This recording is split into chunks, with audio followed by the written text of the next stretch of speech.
First of all, I have to thank you for being so polite and respectful of Christians and of Trinitarians on your show.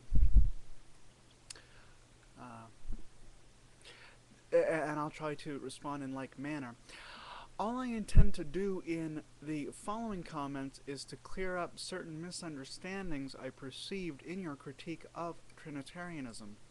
As a Muslim, I understand that you are not going to believe in the Trinitarian nature of God. However, I would think you should at least understand what it is you do not believe, and that is why I wanted to clear up your misunderstandings. Before getting to that, though, I thought I'd observe that the title of your show on YouTube is Does the Trinity Make Any Sense? And with all due respect, and I sincerely mean no disrespect whatsoever, it doesn't seem that you addressed this question during the course of the episode of the Deen Show. To say that a truth claim doesn't make any sense is to say that it is self-contradictory. But the Trinity teaching does not violate the law of non-contradiction. God is not only one and also three in the same respect. God is one with respect to being and three with respect to person. To violate the law of non-contradiction, God would have to be one with respect to being and also one with respect to person. Alternatively, he could be only one and also three with respect to being. That would be a contradiction as well. But God is only one in one sense, being, and three in a totally different sense, person. So that doesn't violate the law of non-contradiction, and so we cannot say that the doctrine makes no sense. Yet neither you nor your guest addressed any of this on the show. Next, there were several questions asked by your guest to get Trinitarians to theologize outside the box. I'd like to address those questions now. Is God three in one or one in three? That's the first question. Is God three in one or one in three? God is three persons in one essence, but I think it is better to leave out the in, the word in. God is three persons and one in essence. Or God is one essence and three persons. You can change the order like that if you change the word in to and, A-N-D. I'm not sure that it would make any sense to speak of the one essence in the three persons. So I really don't see why this first question should be troublesome to Trinitarians. The second question, when Jesus died, how many gods were there then? There was the same number of gods in existence at that time as there was before Jesus died, or even before he was conceived, namely, only one God. There has always been, there is now, and there always shall be only one God, according to Trinitarianism. The Trinity is not three gods, the Trinity is only one God.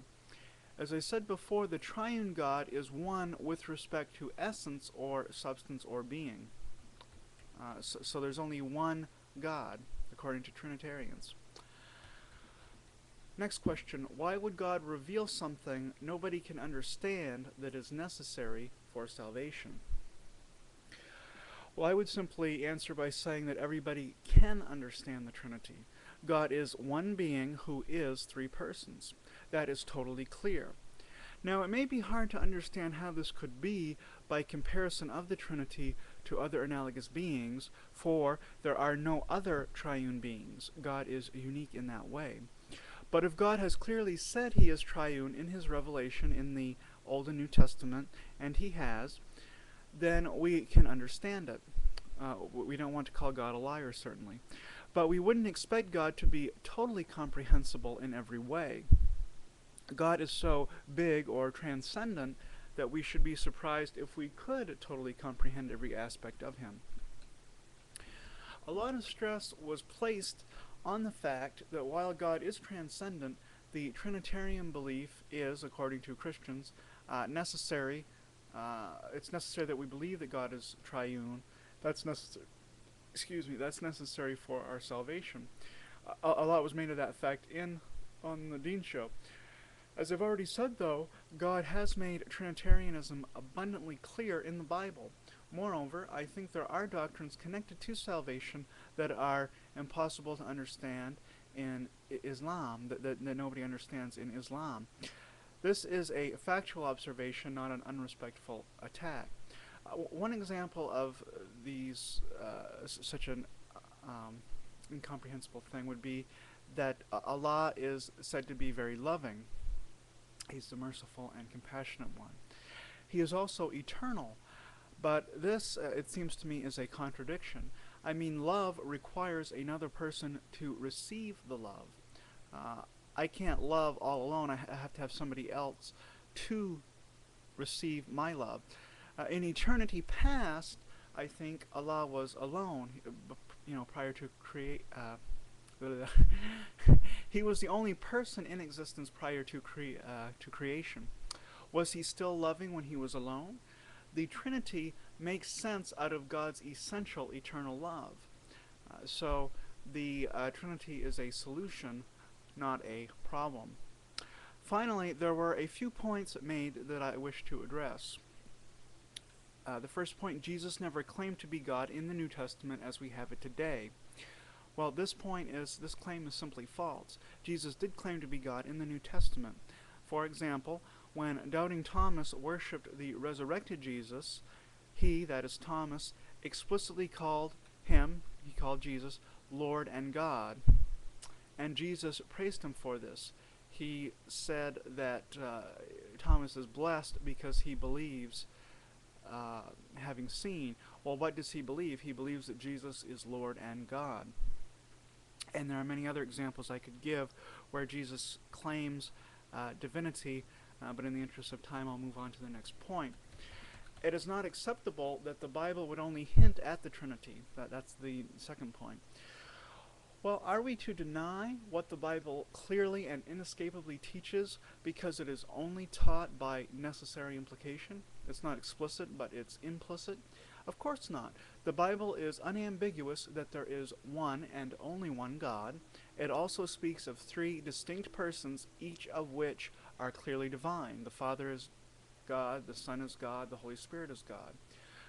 But all of this together is the doctrine of the Trinity.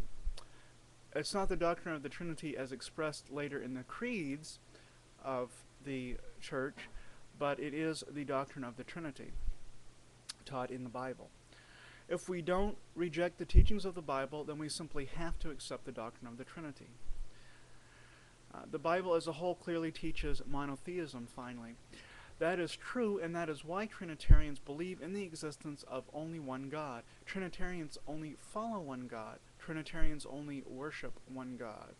Muslims and Christians agree that monotheism, as opposed to polytheism, is true.